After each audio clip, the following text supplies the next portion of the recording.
인간관계론 5조 발표를 시작하겠습니다. 목차는 B군, C군 성격장애로 인한 갈등, 사회교환 이론으로 인한 갈등, 인간관계 평가 과정에서의 갈등, 소감이 있겠습니다. 성격 장애에 대해서 설명하겠습니다. 비군 성격 장애는 정서적 불안정성이 큰 성격 장애입니다. 비군 성격 장애에는 경계성 성격 장애와 자기애성 성격 장애가 존재합니다. 경계성 성격 장애는 자신이 버림받을지 모른다고 생각하고 불안해합니다. 상대방을 지나치게 이상화하거나 비난하는 극단적인 인간관계를 보입니다. 자기애성 성격 장애는 자신의 성취나 재능이 실제보다 과장하고 사실처럼 생각합니다. 자신이 특별하다고 생각하고 특별한 사람만 자신을 이해할 수 있다고 생각합니다. 과도한 칭찬을 기대합니다. 경계성 성격 장애에 대한 예시를 소개하겠습니다.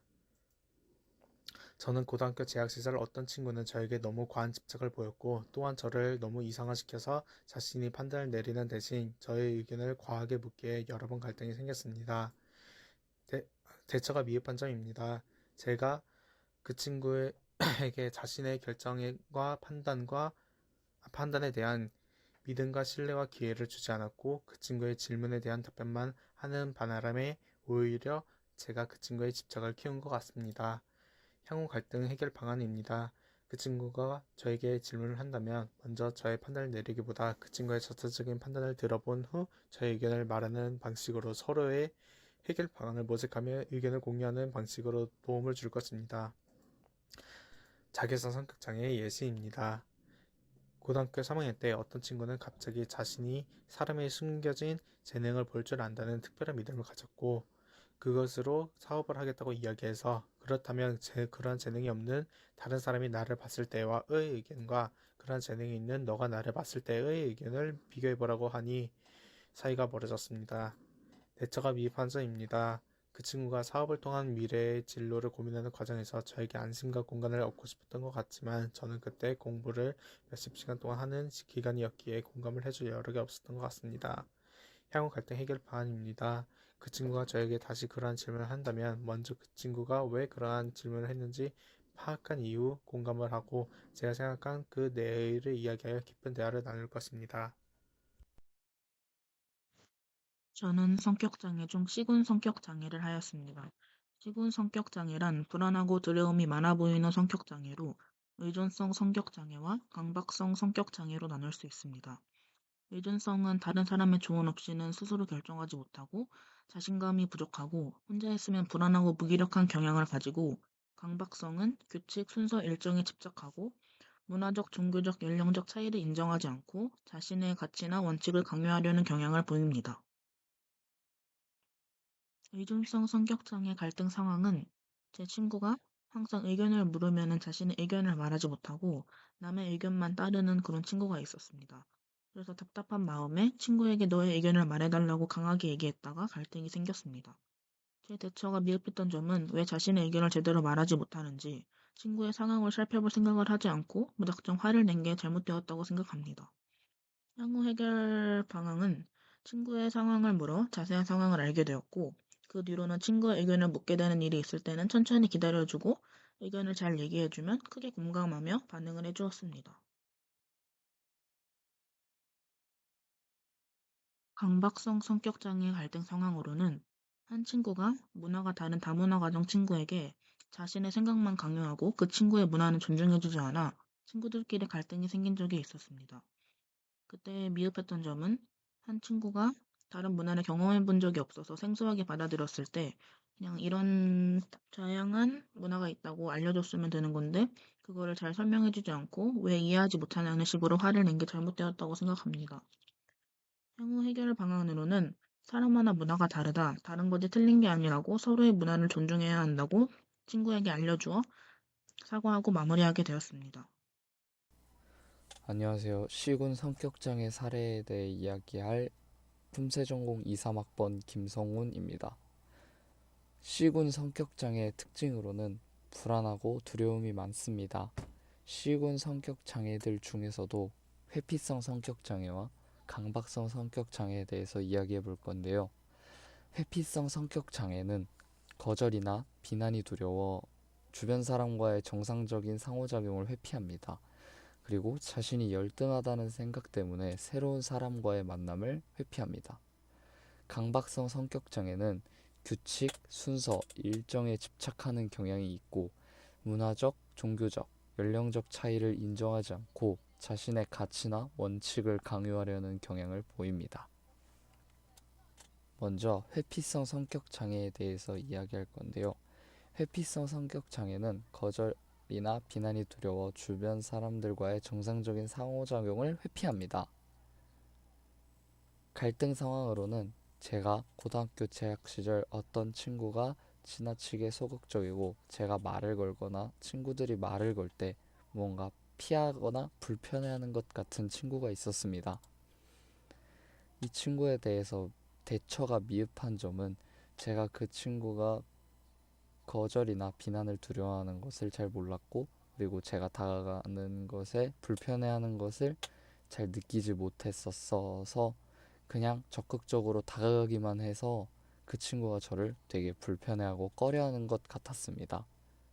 이 미흡한 부분에 대해서 개선을 한다면 그 친구가 보일 때 무작정 다가가기보다 가능한 긍정적인 태도와 표현을 보여주고 스스로 친밀감을 가질 수 있도록 인내심을 가지고 기다려줄 필요가 있어 보입니다.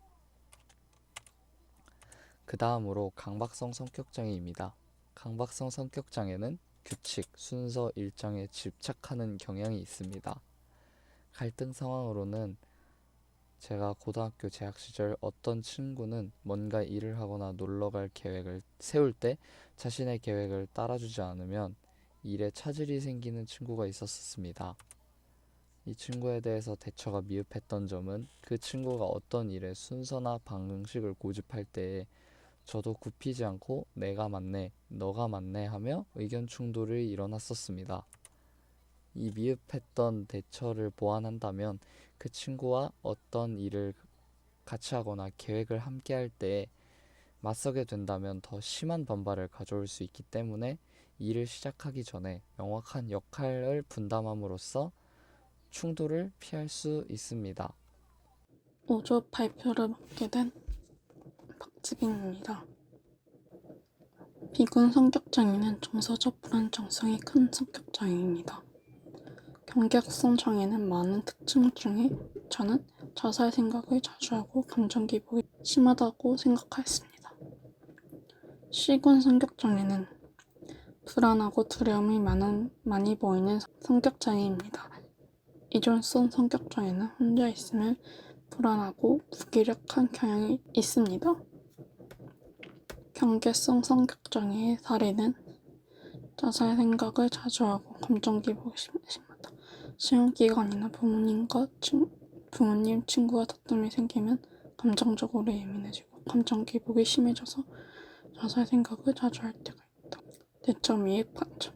별로 고치려고 노력하지 않고 매번 이 과정이 반복된다. 향후 갈등 해결 방안. 감정 기복이 휘둘리지 않도록 냉정함을 잃지 않도록 하겠다. 자기애성 성격장애의 사례는 혼자 있으면 불안하고 무기력한 경향이 있다. 갈등성. 집에 너무 오래 있다 보면 자주 무기력해지고 우울해진다. 대처 미흡한 점. 별로 고치려고 노력하지 않고 매번 이 과정이 반복된다. 향후 갈등 해결 방안. 집에 있는 날에는 친구도 만나고 밖에 나가서 산책도 하면서 스스로 자신감을 얻도록 하겠다. 사회교환 이론이란 인간은 대인관계로 서로의 욕구를 충족시키고자 하며 공평한 교환을 추구한다는 이론입니다. 인간관계 평가 단계는 인간관계가 어느 정도 형성된 후에 시작되는 것으로 서로가 만족하지 못한다면 관계가 중단되거나 접촉 빈도가 점차 줄어듭니다. 사회교환 이론은 서로 간의 교환이 불평등해지면 갈등이 발생하게 됩니다. 갈등 상황은 고등학교 시절 수학여행 일정을 편성하던 과정에서 같은 조가 된 반대 사이에서의 의견 충돌이 발생하였습니다. 대처가 미흡했던 점은 저희 학교는 남녀 분반이었기에 성별 간의 취향 차이가 있을 수 있었지만 그를 고려하지 않고 서로 자신만의 의견을 주장하였습니다. 향후 갈등 해결 방안은 결국 양측의 의견을 절충하여 1일차에는 남자 반, 2일차에는 여자 반의 의견을 주로 따르는 것으로 합의하였습니다. 인간관계를 평가하는 과정에서 서로가 만족하지 못한다면 인간관계가 중단될 수 있습니다. 학창시절에 함께 놀던 두 친구가 있었습니다. 어느 날 A가 B에게 대리구매를 해주는 과정에서 돈을 받고 가격이 더 싼 다른 브랜드의 제품을 주어서 서로 싸움이 번졌습니다. 이후 둘의 관계는 단절되었지만 7명 정도의 친구들이 친하게 지냈었는데 그 둘의 사이가 틀어지며 나머지 사람들도 불편해지게 되었습니다. 대처가 미흡했던 점은 A와 B의 의견을 모두 들어보고 대화를 해보며 중재를 하려고 했지만 둘의 고집이 너무 강해 결국 해결하지 못했었습니다. 언젠가 둘을 불러서 그때의 사건에 대한 자세한 이야기를 들어보고 중립적인 입장에서 둘이 화해할 수 있도록 노력할 것입니다. 2023-1228 천예훈입니다. 이러한 발표를 준비하면서 과거의 자신을 돌아봄으로 저에 대한 깊은 성찰을 할 수 있었으며 친구와의 관계에서 문제가 발생하였을 때 이렇게 해야겠다는 방법을 자세하게 정리할 수 있었던 것 같습니다. 또한 이런 팀플을 진행하여 여러 사람들의 이야기를 들어볼 수 있었고 이는 저에게 큰 교훈이 되었습니다. 사람마다 생각하는 게 달라 정말 다양한 이유로 갈등이 생길 수 있다는 것을 알게 되었습니다. 과거 갈등 사항을 저도 다시 떠올려 보니 미흡했던 점들도 보여 다음번에 같은 갈등 상황이 생기면 더 잘 대처할 수 있을 것 같습니다. 소감으로는 이 C군 성격 장애 문제 사례를 정리하다 보니 제 주변에 있었던 사람들에게 이러한 유형의 사람들이 있었었구나 하고는 생각이 들었었고, 만약 성격 장애에 대해 더 적합한 대응을 할 수 있었더라면 더 다양한 사람들을 사귈 수 있지 않았을까 하는 아쉬움도 들었었던 것 같습니다. 제가 발표를 준비하면서 느낀 점은 나에 대해 알게 됨으로써 반성과 성찰을 하게 되는 시간이었습니다. 저는 대과가 사람을 많이 만나고 서비스를 해야 하는 과인데 이번 팀플을 통해서 앞으로는 인간관계 문제가 생겼을 때 어떻게 해결하면 좋은지를 배웠습니다. 그리고 저도 이렇게 팀플을 통해서 다른 사람의 이야기를 들어봄으로써 다른 사람을 좀 더 잘 이해할 수 있었던 것 같습니다. 이상입니다. 이번 과제를 통해 조원들 사이의 소통과 단합이 중요하다는 것을 알게 되었습니다. 또한 과거의 사례들을 한 번 더 생각해보며 그 당시엔 최선이라고 생각했겠지만 그렇지 않았던 부분도 있었다고 느꼈습니다. 인간관계론 수업을 통해서 인간관계를 형성, 유지, 개선하는 것에 대해 배우며 더 나은 사람이 되기 위해 노력하겠습니다. 이상입니다.